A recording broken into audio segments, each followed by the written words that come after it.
Commander Zeftar had witnessed the fall of 3 galactic empires, survived the void wars that consumed entire star systems, and commanded fleets that turned asteroid fields into graveyards. His chitinous exoskeleton bore scars from plasma burns, phase weaponry, and quantum blades. In his 4 centuries of military service, he had seen every conceivable form of warfare, every possible strategy, every type of warrior the galaxy could produce. Or so he thought, until the day a single human sergeant, armed with nothing but primitive kinetic weapons and an attitude that defied every military doctrine Zeftar had ever studied, walked into his command center and casually asked, "So, Commander, ready to see how Earth's rejects fight a real war?"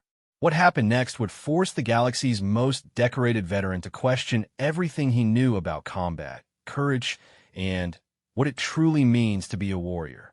Because humans, as it turned out, didn't just fight wars, they redefined them entirely. Commander Zeftar's mandibles clicked in what his species considered deep contemplation as he stood before the massive holographic display in the war room of the Galactic Defense Coalition's primary command vessel, the Eternal Vigilance. The display showed a 3-dimensional representation of the Kepler 442 system, where red dots indicated the positions of the invading Vrakti swarm. Each red dot represented a bioship the size of a city, filled with warrior drones bred for one purpose: consumption of all organic life. The Vrakti had already devoured 17 systems in their latest surge across the galaxy's rim. Worlds that had stood for millennia were now nothing but barren rocks, stripped of every molecule of carbon-based matter. The Coalition's finest military minds had thrown everything they had at the swarm: antimatter torpedoes, quantum disruptors, even experimental temporal weapons. Nothing had worked. The Vrakti adapted, evolved, and continued their relentless advance. Zeftar's 4 eyes tracked the movement patterns of the enemy fleet, his tactical computer running probability calculations that all returned the same grim result: defeat. His species, the Kythera, were renowned throughout the galaxy for their strategic brilliance. Their crystalline minds could process thousands of variables simultaneously, making them natural generals and admirers. Zeftar himself had commanded coalition forces in 47 major conflicts, including the legendary Siege of Proxima, where he'd held off an entire hegemony battle fleet with nothing but mining ships and sheer tactical genius. But this was different. The Vrakti didn't follow conventional military doctrine.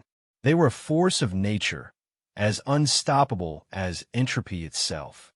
His tactical computers couldn't find patterns in chaos, couldn't predict the behavior of creatures that operated on instinct rather than strategy. The door to the war room hissed open, and General Mordun strode in, his massive Garathi frame filling the doorway. The bear-like alien's fur was streaked with gray, evidence of the stress they'd all been under since the Vrakti offensive began. Behind him walked a figure that made Zeftar's antennae twitch with confusion. It was a human. Zeftar had heard of humans, of course. The newest species to achieve interstellar travel. Barely 3 centuries since their first crude fusion engines had carried them beyond their home system. They were considered something of a curiosity among the older races, aggressive, unpredictable, and possessed of an almost pathological inability to accept defeat. Most coalition members viewed them as useful for menial labor and perhaps some light infantry work, but hardly the equals of species that had been waging interstellar war for millennia. This particular human was unremarkable by most standards. Average height for his species, with brown hair and eyes that seemed to take in everything without revealing anything in return. His uniform bore the insignia of a sergeant, a rank so low that Zeftar had to search his memory banks to recall its exact position in the human military hierarchy. What truly baffled the Kythera commander was why General Mordun had brought this creature to a strategic planning session that would determine the fate of entire worlds. "Commander Zeftar," Mordun said, his voice carrying the weight of barely contained desperation, "I'd like you to meet Sergeant Jake Harrison of the Terran Marine Corps. He's here as part of the Coalition's new cooperative initiative.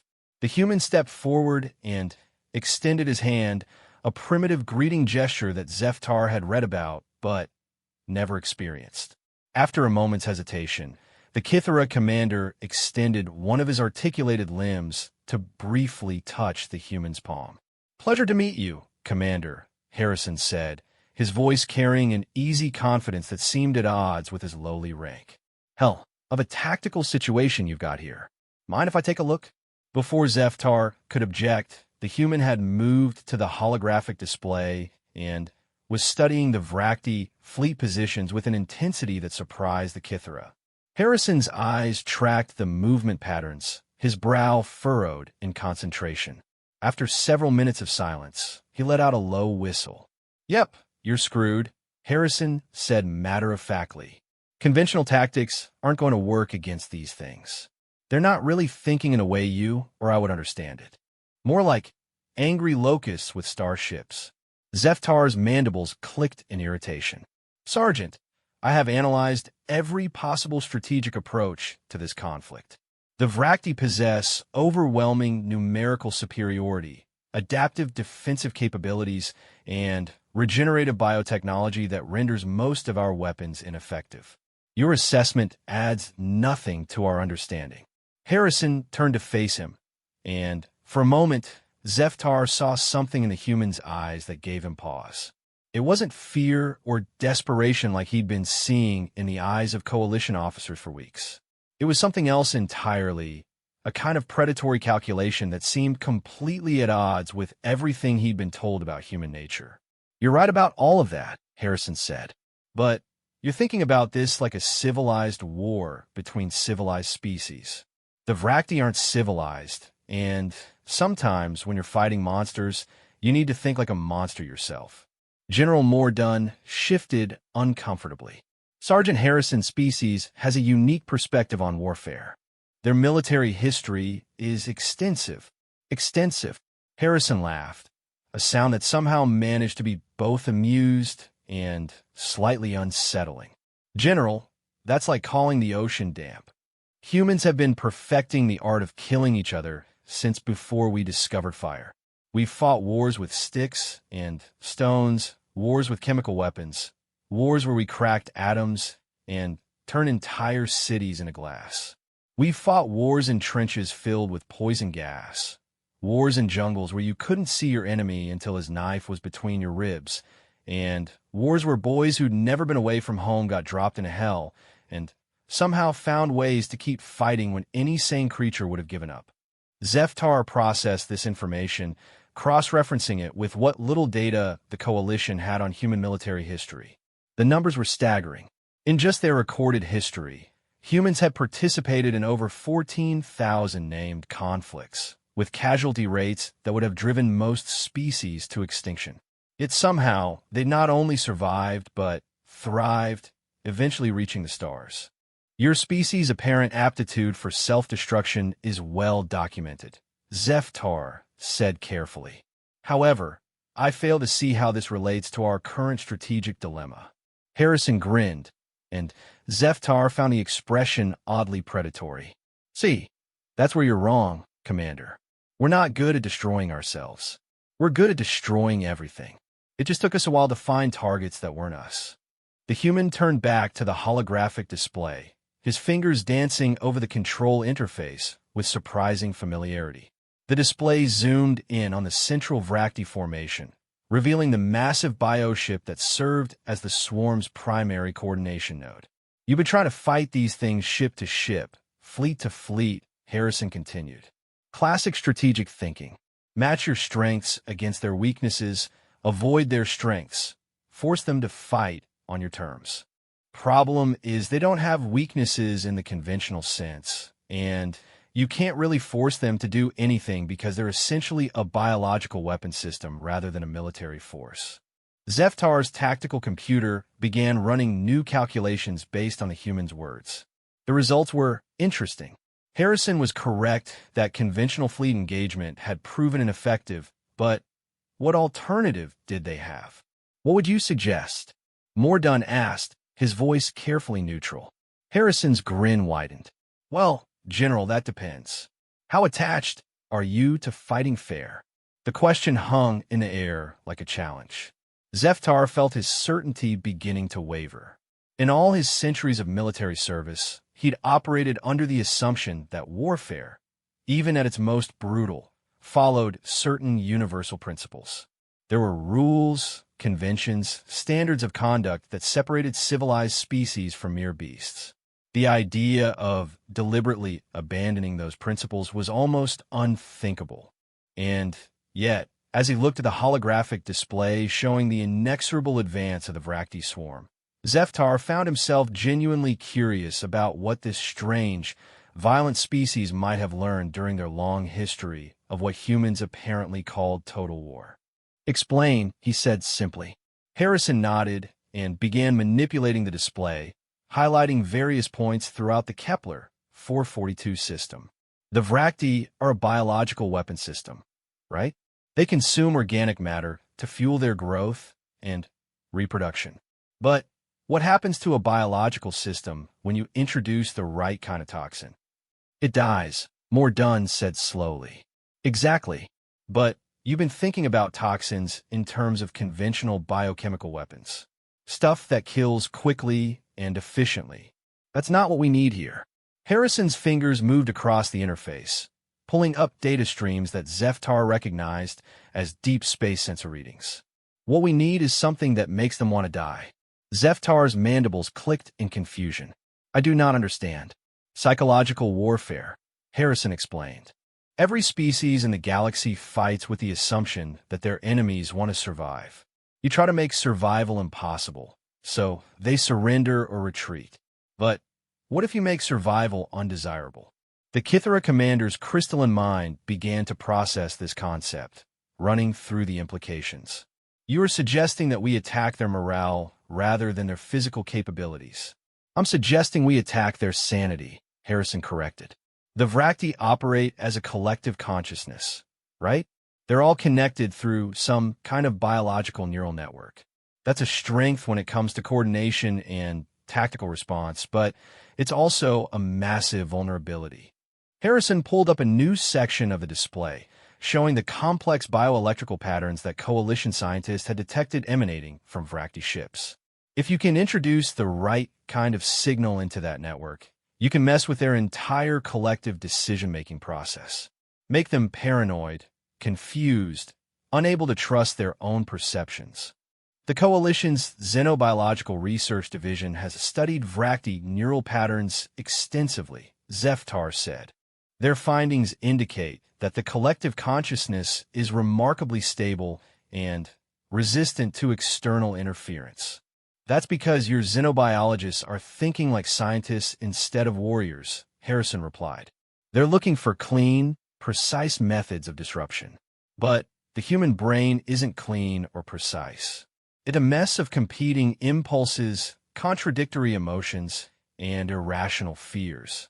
And sometimes when you're trying to break something, a little chaos is exactly what you need. Mordun leaned forward. What kind of chaos? Harrison's expression grew serious. General, have you ever heard of something called information warfare? It's a concept humans developed during our electronic age. The idea is that you don't attack your enemy's weapons or soldiers directly. Instead, you attack their ability to understand what's happening around them. You flood their communication networks with false data, contradictory orders, fake intelligence reports. You make them so uncertain about what's real that they start making mistakes. Zeftar found himself genuinely intrigued despite his reservations. And you believe this approach would be effective against a collective consciousness? I think it would be devastatingly effective, Harrison said. A collective consciousness is like a vast computer network, and humans have been hacking computer networks since we invented computers. The principles are the same whether you're dealing with silicon chips or biological neural tissue. The human began outlining his proposal in greater detail, and as he spoke, Zeftar realized that he was witnessing something unprecedented in his long military career, a completely alien approach to warfare. Where the Coalition had sought to match the Vrakti's strength with strength, Harrison was proposing to turn their greatest advantage into a weapon against them. It was brilliant. It was also completely insane. And as Zeftar listened to the human sergeant explain how Earth's military forces had perfected the art of psychological warfare through centuries of conflict, he began to understand why the younger races of the galaxy regarded humans with such mixture of fascination and fear. These creatures didn't just fight wars. They approached conflict like a science, constantly innovating and adapting their methods based on hard-earned experience. This strategy would require resources and capabilities that we currently lack, Zeftar said finally. The kind of precise neural interference you're describing would require technology that doesn't exist. Harrison's grin returned. Commander, I think you're going to be very surprised by what human military engineers can accomplish when properly motivated. Give us 3 days and access to your fabrication facilities, and we'll build you a weapon that will make the Vrakti wish they'd never evolved consciousness in the first place. As the meeting continued, Zeftar found himself reconsidering everything he thought he knew about warfare, strategy, and the nature of conflict itself. This human sergeant, with his lowly rank and primitive origins, was proposing tactics that violated every principle of civilized warfare. And for the first time since the Vrakti offensive began, Zeftar began to believe that they might actually have a chance of winning. 72 hours later, Zeftar stood in the same war room, but everything had changed. The sterile, orderly space that had once reflected the Coalition's methodical approach to military planning now resembled something between a research laboratory and what humans apparently called a garage workshop. Cables snaked across the floor, connecting improvised devices that hummed with unfamiliar energy signatures. The air itself felt different, charged with an electric anticipation that made Zeftar's antennae twitch. Sergeant Harrison moved between workstations with the easy confidence of someone completely in his element, barking orders to a team of human technicians who had materialized seemingly from nowhere. Zeftar had learned that these weren't regular Coalition personnel. They were specialists from something called the Terran Irregular Warfare Division, a military unit that officially didn't exist and unofficially scared the hell out of every intelligence service in the galaxy. Status report, Harrison called out, not bothering to look up from a complex array of quantum processors that definitely hadn't been there 3 days ago. Neural Pattern Mapper is online and calibrated, replied a pale, human woman whose fingers moved across holographic interfaces within human precision. We've got clean reads on Vrakti collective consciousness frequencies across 17 different neural bands. Excellent. Chun, what about the broadcast array? A stocky man with grease-stained coveralls looked up from what appeared to be a fusion reactor connected to a collection of crystalline amplifiers. We're ready to pump out whatever signal pattern you want, Sarge. Fair warning, though. This setup is going to draw about 3 times the power output of this ship's primary engines. We might want to warn the engineering crew before we light this candle. Harrison finally looked up, his eyes finding Zeftar across the controlled chaos of the workspace. Commander, I think it's time we showed you what human military engineering can accomplish when we're properly motivated. Zeftar approached cautiously, his tactical computer struggling to classify the strange hybrid of technologies he was seeing. Coalition manufacturing systems were precise, elegant, designed for optimal efficiency and minimal resource waste. What the humans had created looked like something that had been assembled by particularly intelligent scavengers, functional, but chaotic in a way that offended every principle of proper engineering. This appears to be a significant deviation from standard fabrication protocols, Zeftar observed carefully. Harrison laughed. Commander, standard fabrication protocols are designed for peacetime. When you're at war, the only protocol that matters is whatever works. The Coalition has extensive experience with communication jamming and data corruption. Because we're not trying to jam their communications or corrupt their data, Harrison explained. We're trying to drive them insane. The words hung in the air like a physical presence. Zeftar felt his certainty wavering again. In all his centuries of military service, he had never heard a fellow officer speak so casually about deliberately inflicting mental suffering on an enemy. It violated every principle of civilized warfare, every convention that separated intelligent beings from mere beasts. And yet, as he looked at the holographic display showing the continued advance of the Vracti swarm, now only hours away from the outer defensive perimeter of the Kepler 442 system, Zeftar found himself genuinely curious about what these strange, violent creatures might have devised. "Explain the mechanism," he said simply. Harrison's expression grew serious as he began manipulating the central console. The display shifted to show a complex three-dimensional model of what Zeftar recognized as Vracti neural architecture, the biological equivalent of a computer network, but vastly more complex and interconnected.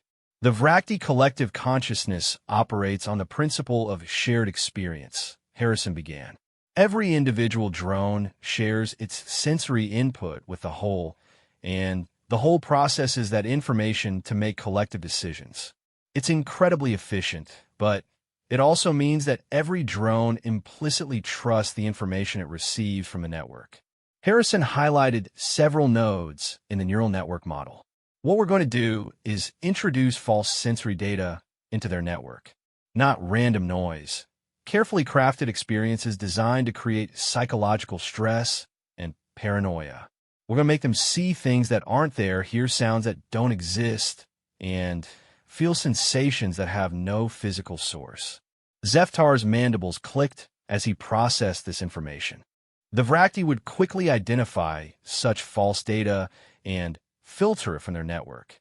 "That's what makes this beautiful," Harrison replied, his voice taking on an almost artistic quality. "We're not going to make it obvious that the data is false. We're going to make it subtly wrong in ways that will make them question everything they're experiencing." The human began running simulations on the display, showing how false sensory data would propagate through the Vracti network. Imagine you're part of a collective consciousness, and suddenly you start receiving conflicting reports about the same event. Drone A says it sees an enemy ship. Drone B says there's nothing there. Drone C reports weapons fire from an empty sector of space.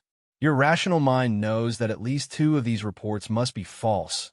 But which ones? Zeftar found himself genuinely intrigued despite his moral reservations. The collective would attempt to resolve the contradiction through consensus analysis. Exactly. And that's when we introduce more contradictory data. Now Drone D is reporting that Drone A is malfunctioning.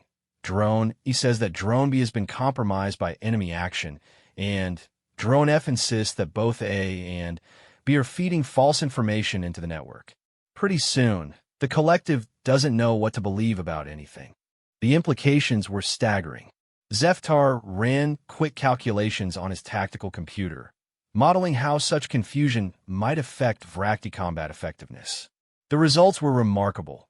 A collective consciousness that couldn't trust its own sensory input would be effectively paralyzed, unable to coordinate attacks or even maintain formation cohesion. "This is psychological torture," Zeftar said quietly. Harrison's expression didn't change. "Yes, it is. And before you start feeling sorry for them, Commander, let me remind you that the Vracti have consumed 17 star systems worth of sentient life. They don't take prisoners, they don't negotiate, and they don't show mercy. They eat everything that's carbon-based and use the biomass to breed more of themselves.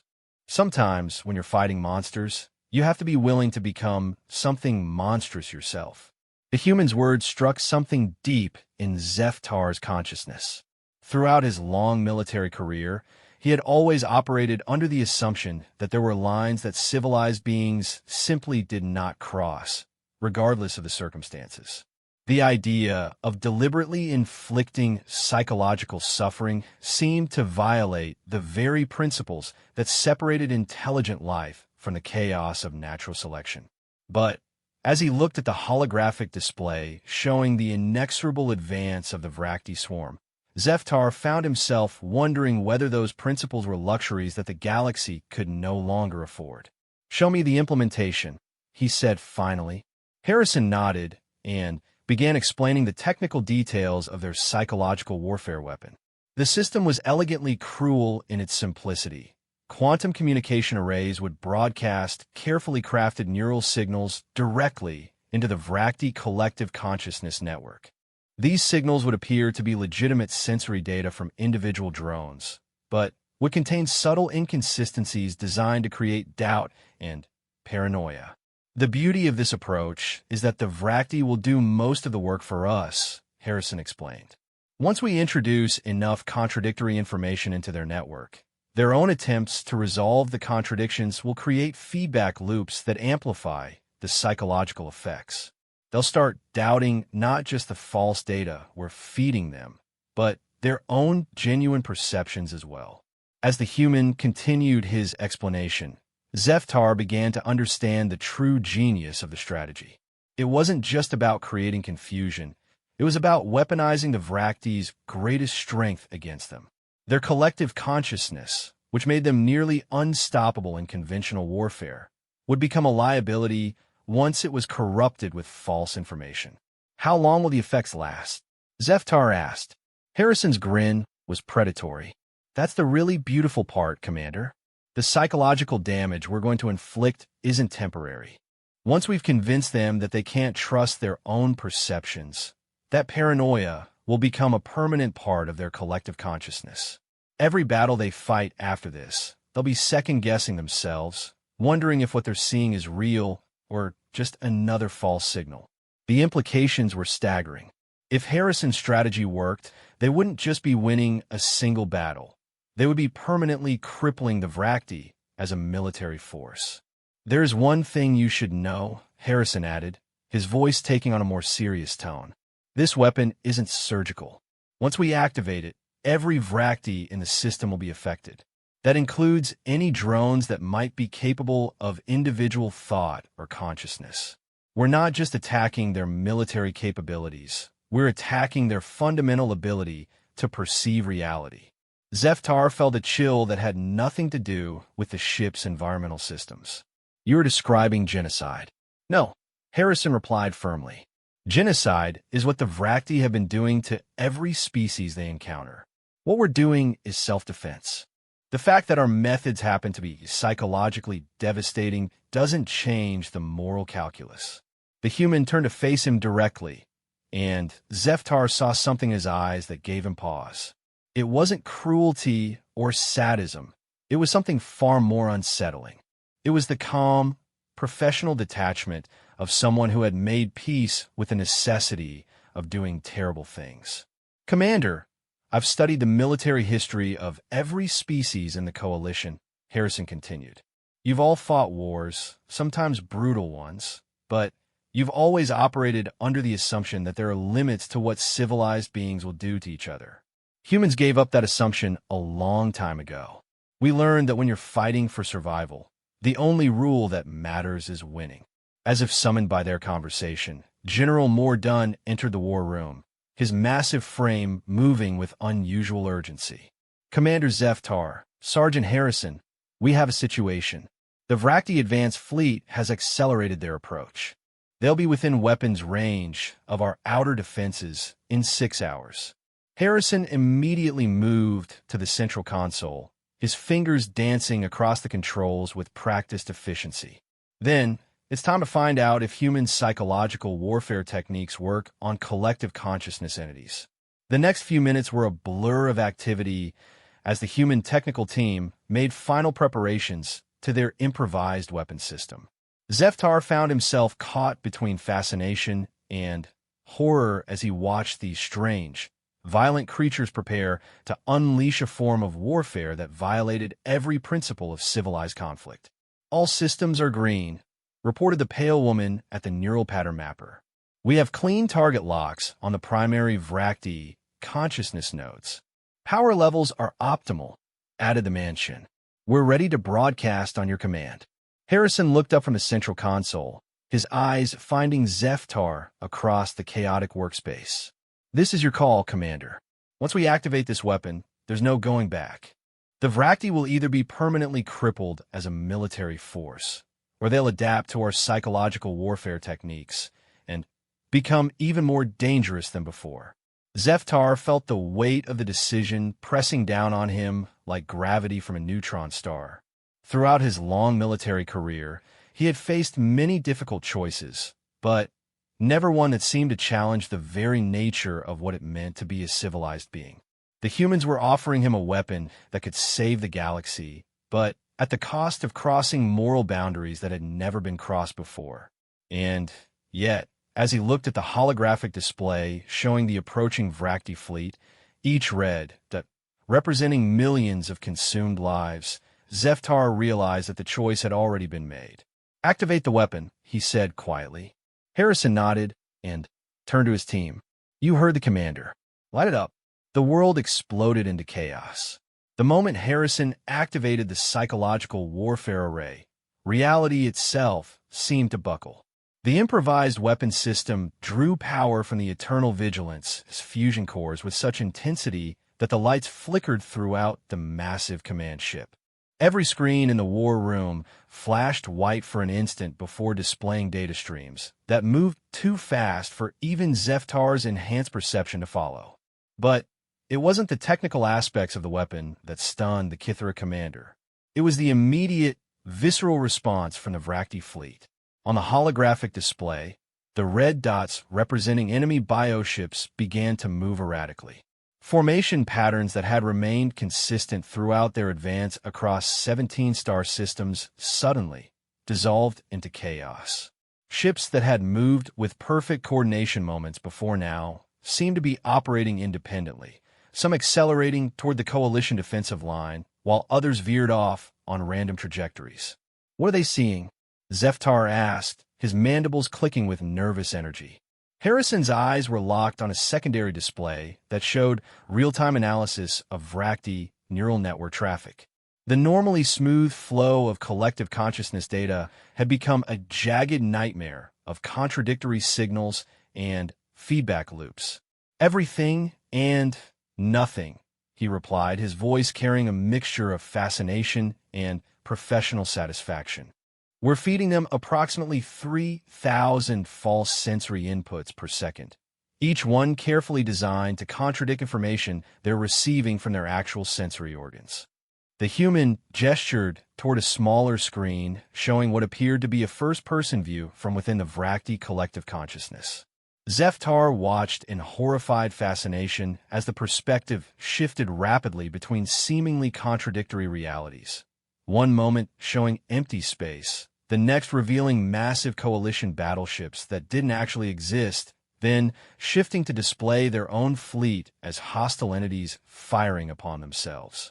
"By the ancient crystals," Zeftar whispered, unconsciously using an oath from his species' distant past. "They cannot distinguish between reality and illusion." "That's the point," Harrison replied. "Humans learned a long time ago that the most effective way to defeat an enemy isn't necessarily to destroy their weapons or kill their soldiers. Sometimes it's more effective to attack their ability to understand what's happening around them.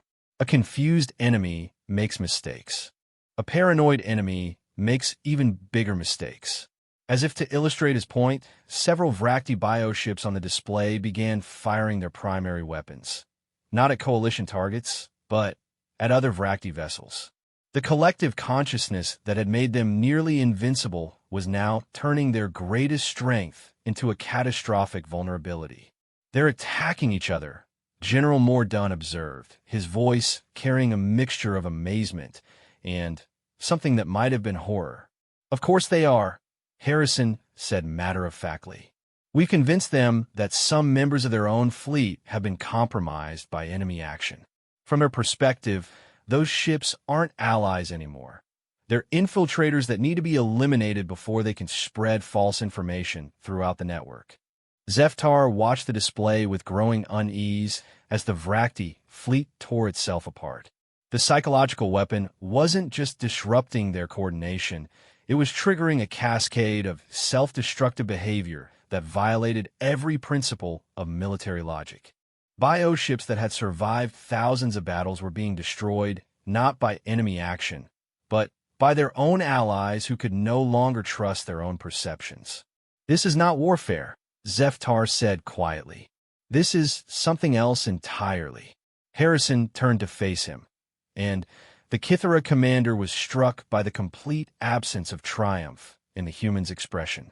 There was satisfaction, yes, and professional pride in a job well done. But there was also something darker, a weary acceptance that seemed at odds with the devastating victory they were witnessing. "You're right," Harrison replied.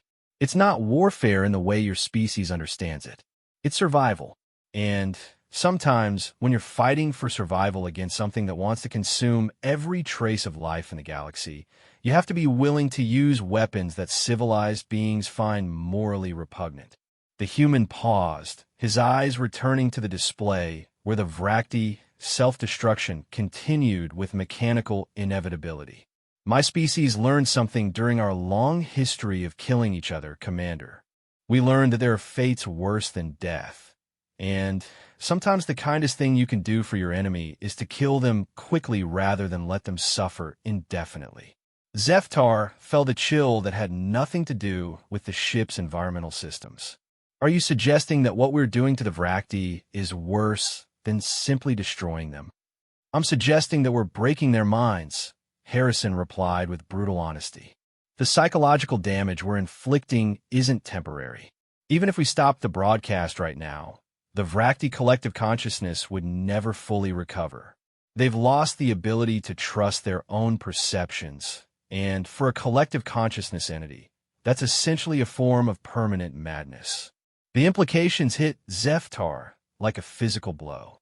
Throughout his long military career, he had killed enemy soldiers, destroyed enemy ships, and made strategic decisions that resulted in massive casualties.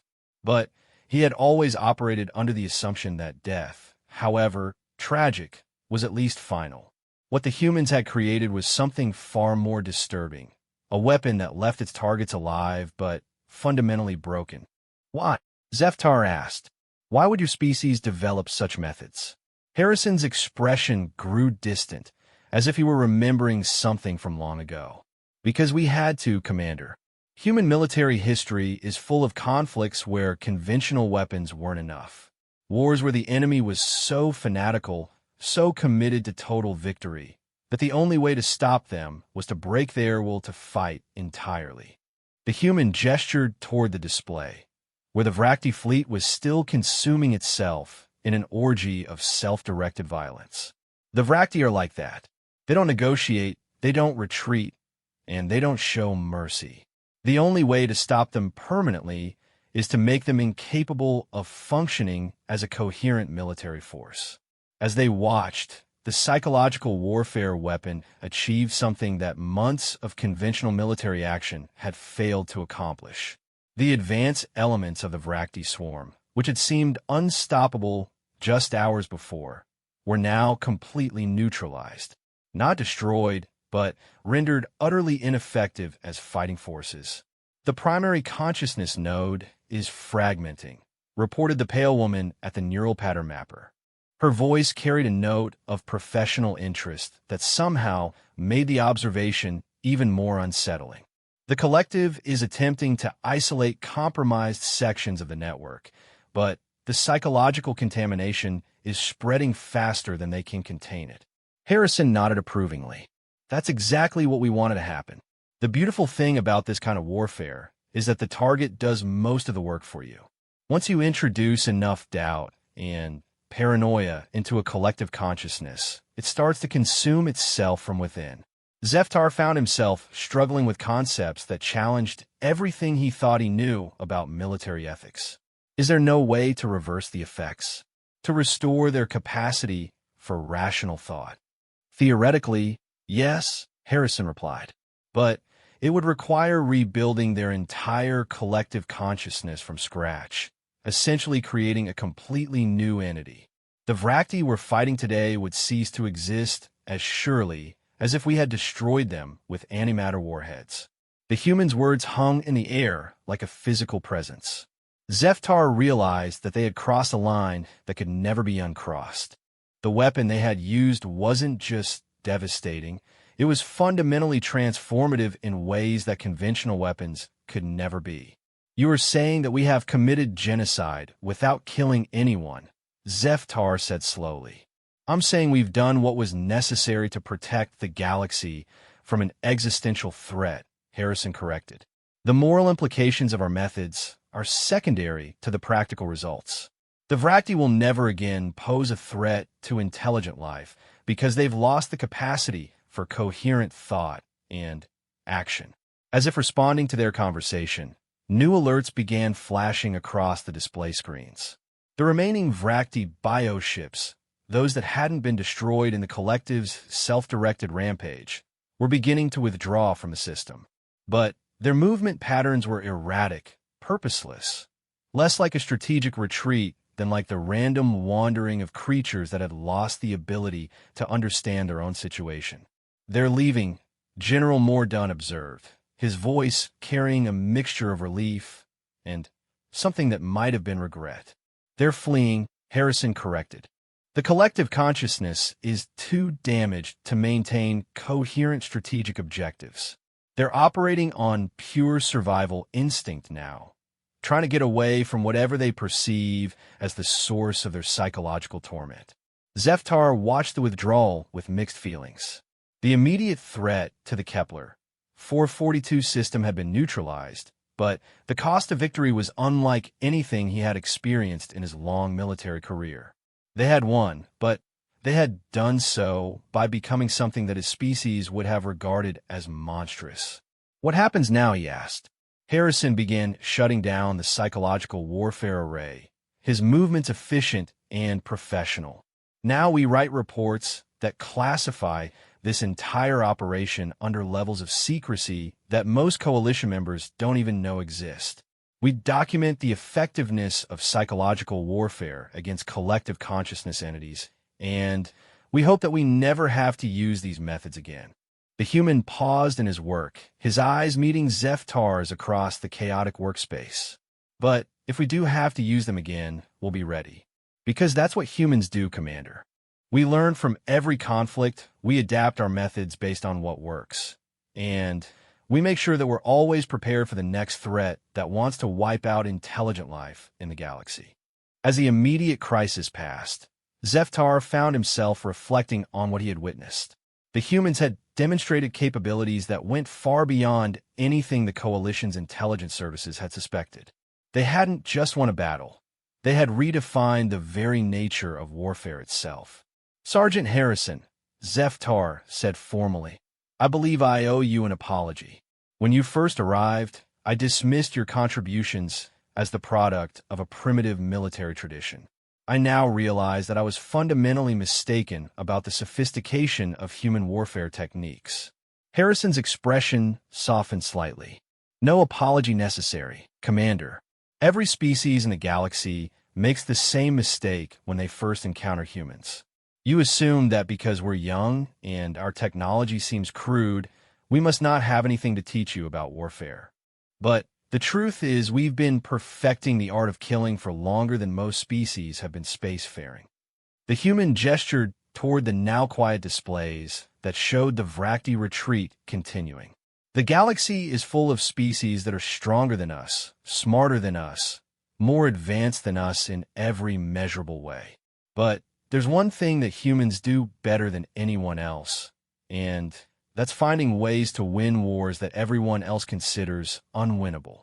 As Zeftar processed these words, he realized that his understanding of humanity had been fundamentally transformed. These weren't primitive barbarians who had stumbled into interstellar travel. They were a species that had weaponized conflict itself, turning warfare into a science that they had been studying for millennia. And for the first time since joining the Coalition, Zeftar found himself genuinely grateful that humans were on their side. 3 months after the Battle of Kepler 442, Commander Zeftar stood in his private quarters aboard the Eternal Vigilance, staring out at the stars through the massive viewport that dominated one wall. The ship was en route to Coalition headquarters on Proxima Prime, where he would deliver his classified report on the human psychological warfare capabilities. But it wasn't the upcoming debriefing that occupied his thoughts. It was the fundamental transformation in his understanding of warfare, strategy, and the nature of intelligent life itself. The official records would show that the Vrachti swarm had suffered a catastrophic systems failure that resulted in their withdrawal from Coalition space. The psychological warfare weapon and its effects would remain classified at levels that most Coalition members would never know existed. Only a handful of individuals across the galaxy would ever know the truth about what had happened in that distant star system. But Zeftar knew, and the knowledge had changed him in ways that he was still struggling to understand. A soft chime indicated that someone was requesting permission to enter his quarters. "Come in," he called, turning away from the viewport. Sergeant Jake Harrison stepped through the doorway, his human features showing the subtle signs of fatigue that his species displayed when they hadn't slept enough. Over the past 3 months, Harrison had become something of a permanent fixture aboard the Coalition command vessel, ostensibly serving as a cultural liaison between human and alien military forces. In reality, Zeftar suspected that the human was gathering intelligence on Coalition military capabilities while simultaneously studying non-human approaches to warfare. "Commander," Harrison said formally, though his tone carried the easy familiarity that had developed between them over the weeks since their victory over the Vrachti. "I wanted to discuss something with you before we reach Proxima Prime." Zeftar gestured toward the seating area in the center of his quarters, a collection of chairs and surfaces designed to accommodate the various alien physiologies found throughout the Coalition. "Please sit. What is troubling you?" Harrison settled into one of the human-compatible chairs, his expression more serious than usual. "I've been thinking about our conversation after the battle, about the moral implications of what we did to the Vrachti. You said that what we did was worse than genocide because we left them alive, but fundamentally broken." The Kithara commander's mandibles clicked thoughtfully. "I remember. You seemed to believe that the ends justified the means, regardless of the psychological damage we inflicted." "I did believe that," Harrison replied, "and part of me still does. But I've had 3 months to think about it, and I'm not sure the moral calculus is as simple as I made it sound." Zeftar found himself genuinely surprised by the human's admission. Throughout their interactions since the battle, Harrison had displayed the confident certainty that seemed to characterize human military thinking. The idea that he might be experiencing doubts about their victory was unexpected. "What has changed your perspective?" Zeftar asked. Harrison was quiet for a moment, his eyes focused on something beyond the confines of the room. "I've been reading Coalition historical records, studying the military traditions of different species. Most galactic civilizations have concepts that roughly translate to honorable warfare or justified conflict. They have rules, conventions, lines that they don't cross even when fighting for survival." The human paused, his expression growing distant. "Humans used to have those concepts too. We call them things like the laws of war or rules of engagement. But we abandoned most of them a long time ago, during conflicts where following the rules meant losing everything we cared about." Zeftar felt his certainty beginning to waver again, just as it had during their first meeting months ago.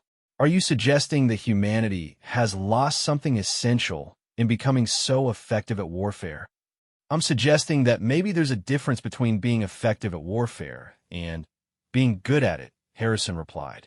"Every human military officer learns about something we call Pyrrhic victory, winning a battle at such cost that it might as well be defeat. But what we did to the Vrachti wasn't Pyrrhic. It was perfectly effective. We neutralized an existential threat with minimal casualties on our side." The human leaned forward, his voice taking on an intensity that Zeftar had learned to associate with important revelations.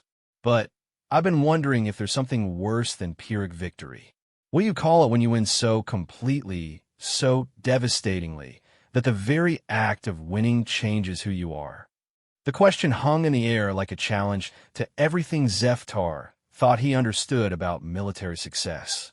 Throughout his long career, he had always assumed that victory was inherently good, that protecting innocent life justified almost any tactical decision. But Harrison's words forced him to confront the possibility that some victories came at costs that weren't immediately apparent. You are questioning whether the preservation of galactic civilization was worth the moral compromise required to achieve it, Zeftar said slowly. I'm questioning whether we're still the same civilization we were trying to preserve, Harrison corrected. The Coalition has always prided itself on representing the best aspects of intelligent life, cooperation, mutual respect, the peaceful resolution of conflicts. But what happens to those ideals when you adopt warfare techniques that are fundamentally incompatible with them? Zeftar found himself genuinely unsettled by the direction of their conversation. He had spent months trying to reconcile the necessity of their victory with his species' moral philosophy, but he had always assumed that the difficulty was temporary, a matter of adjusting his perspective rather than questioning the fundamental nature of their achievement. What would you have had us do?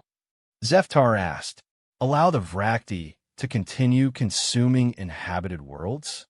Accept the extinction of countless species rather than compromise our moral principles? I don't know, Harrison admitted, and the honesty in his voice was somehow more disturbing than any certainty would have been. That's what makes this so difficult. I can't point to a better alternative, can't suggest a strategy that would have been both effective and morally acceptable. All I can do is recognize that we crossed a line and wonder what that means for who we are now. The human stood and moved to the viewport, his silhouette framed against the star field beyond. There's something else I need to tell you, Commander. Something about human military doctrine that I didn't mention during our planning sessions. Zeftar felt his antennae twitch with nervous anticipation. What is it? The psychological warfare techniques we used against the Vrakti weren't developed for fighting aliens, Harrison said quietly. They were developed for fighting other humans. Every method, every strategy, every cruel innovation we used, we learned it by using it against our own species. The implications hit Zeftar like a physical blow. Throughout their interactions, he had assumed that human warfare techniques were the product of necessity, desperate methods developed in response to existential threats. The idea that they had been refined through countless conflicts between members of the same species was almost incomprehensible. You're saying that humans have been conducting psychological warfare against each other for centuries? Zeftar asked. For millennia, Harrison corrected. We've been studying how to break minds, destroy morale, and shatter the will to fight since before we developed agriculture. The techniques we used against the Vrakti represent the accumulated knowledge of thousands of human conflicts, refined through trial and error over countless generations. Harrison turned away from the viewport to face Zeftar directly. Do you understand what that means, Commander? It means that humans aren't just good at warfare. We're evolutionarily optimized for it. We've spent our entire species' history learning how to kill efficiently, how to break our enemies psychologically, and how to win wars at any cost. The human's words challenged every assumption Zeftar had made about the nature of intelligent life. Most species in the galaxy had certainly engaged in warfare, but it was generally understood to be an aberration, a failure of civilization rather than an expression of it. The idea that an entire species could develop warfare into a fundamental aspect of their culture was profoundly disturbing. And yet you chose to use these capabilities to save other species rather than dominate them, Zeftar observed. That suggests that humans are capable of transcending their evolutionary programming. Does it? Harrison asked. Or what does it just mean that we've found better targets? The Vrakti were a threat to everyone, including humans. By destroying them, we weren't being altruistic, we were being practical. We eliminated a competing predator species. The cynical interpretation of their victory was something Zeftar had never considered.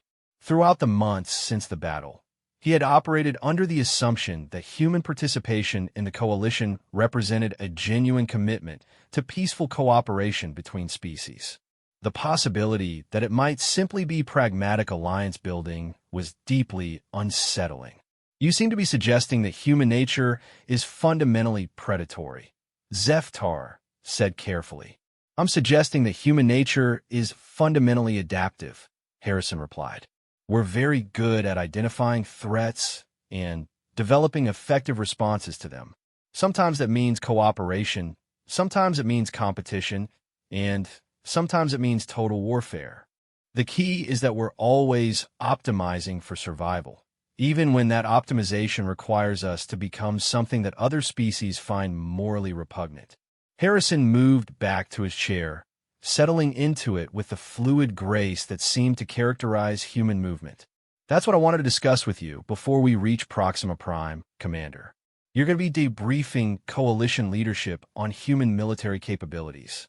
They're going to ask you for recommendations about how to integrate human forces into broader coalition strategy. Zeftar felt his certainty wavering once again. What would you recommend? I'd recommend caution, Harrison said simply. Humans are incredibly effective allies when your interests align with ours. But we're also incredibly dangerous when they don't.